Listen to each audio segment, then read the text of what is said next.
वेद का अनुयायी प्रातः उठते ही कहता है, परमात्मा से प्रार्थना करता है, सर्वे भवन्तु सुखिनः, हे प्रभु।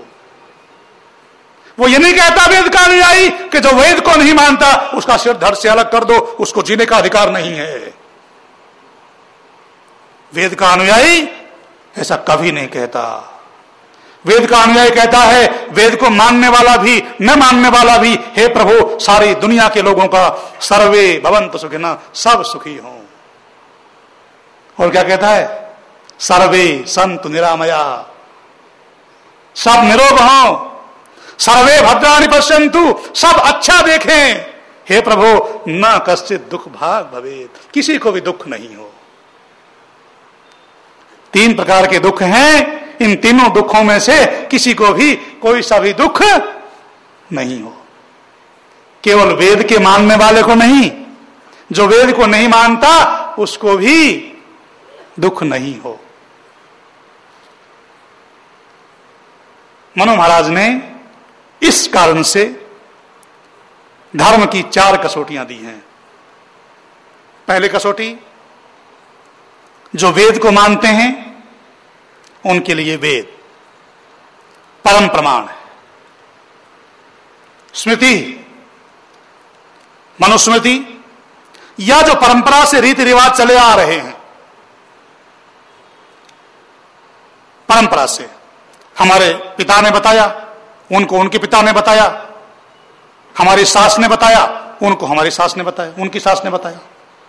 ये जो परंपरा से रीति रिवाज चले आ रहे हैं, ये दूसरी कसौटी है धर्म की, मनु महाराज कहते हैं।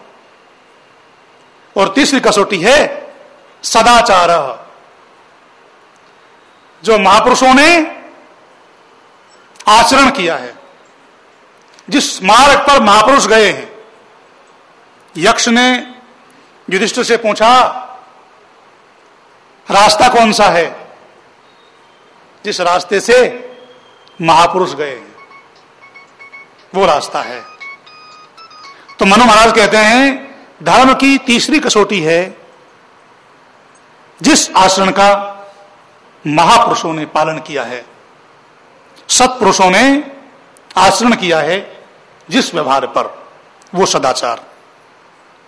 परंतु जो नास्तिक है, जो वेद को भी नहीं मानता,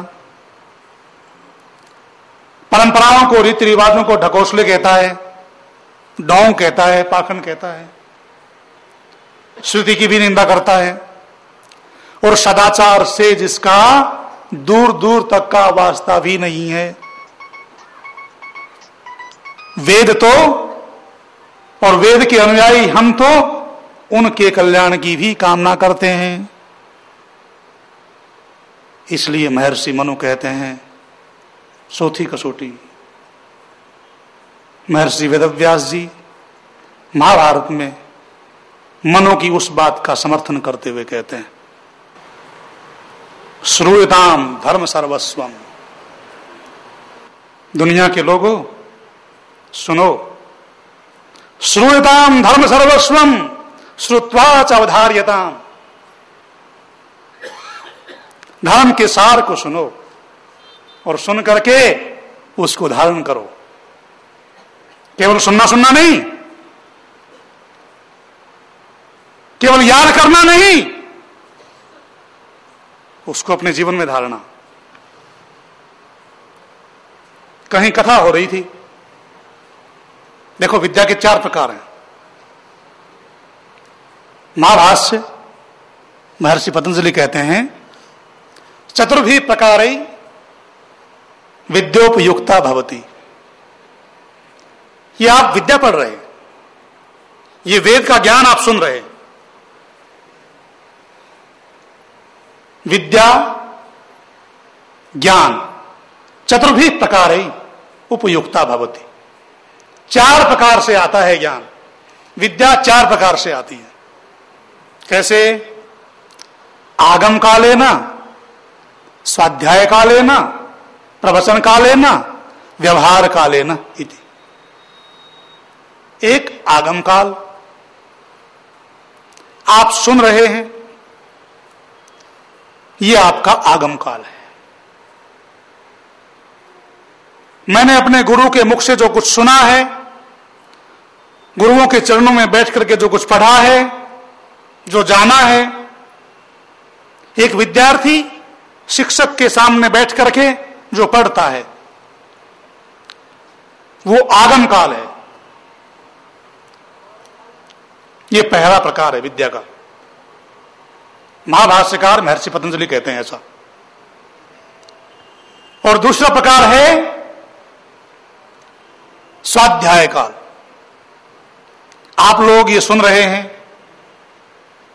घर जाकर इस पर विचार करेंगे कि आज आचार्य जी ने क्या बताया था। विचार करना, चिंतन करना। और आज की भाषा में कहें तो हमारी माताएं अपने बच्चों को होमवर्क करवाते करवाते थक जाती हैं। बच्चे भी थक जाते, ये भी थक जाती। पिताओं को मतलब नहीं है, वो अपनी मस्ती मस्त। होमवर्क, जो कुछ आप सुन रहे हैं उस पर चिंतन करना, अपने घर जाकर विचार करना, एकांत में बैठकर सोचना, वो स्वाध्याय काल है। और तीसरा है प्रवचन काल। आपने जो पढ़ा है, आपके पतिदेव यहां नहीं आए हैं तो घर पर जाकर उनको बताना कि आज की कथा में यह चर्चा हुई थी। आपकी पत्नी नहीं आई है तो घर पर जाकर उसको बताना, बच्चों को बताना कि आज की कथा में यह चर्चा हुई थी। या मैंने जो पढ़ा अपने गुरुओं के चरणों में बैठकर, जो जाना उस पर चिंतन किया, उसका स्वाध्याय किया और आज उस पर प्रवचन दे रहा हूं। प्रत्येक मनुष्य जन्म से लेकर के मृत्यु पर्यंत विद्यार्थी रहता है, सीखता ही रहता है। मैं विद्यार्थी हूं, आप सब भी विद्यार्थी।